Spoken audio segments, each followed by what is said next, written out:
नमस्कार, मी Priyanka classic women's या YouTube चॅनलमध्ये तुम्हा सर्वांचं स्वागत करते. जानेवारी महिना चालू झाला की महिलांना वेध लागतात ते मकर संक्रांतीचे. आणि मकर संक्रांत म्हटलं की अरे मैत्रिणीला वाण काय द्यायचं याचा विचार सगळ्या जणी करू लागतात.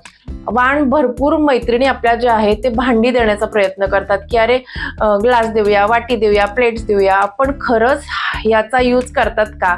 तुमच्याकडे जे वाण आहेत त्याचा तुम्ही किती वेळा यूज केला? या अशा प्रकारच्या भांड्यांचा नाही केला जात यूज, आणि मग ते भरून पडलेले असतात.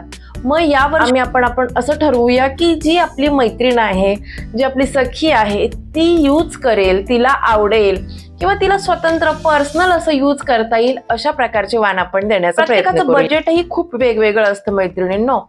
काहींचं अगदी 50 पर्यंतच एखादं वाण, कारण तिच्या घरी सपोज भरपूर मैत्रिणी येतात, 50 मैत्रिणी तिच्याकडे येतातच, मग तिला जास्त बजेट ठेवून जमत नाही. सो त्या मैत्रिणी काय करतात की माझं बाई 50 पर्यंतच बजेट आहे, माझं बाई 100 पर्यंतच बजेट आहे, माझं 200, 500, 1000 पर्यंत बजेट आहे. तर त्या बजेट वाईज आपलं वेगवेगळं वाण कसं आपण ठरवू शकतो ते त्याला आपण थोडासा विचार करून दिला पाहिजे की आपल्या मैत्रिणीला ते युजफुल झालं पाहिजे.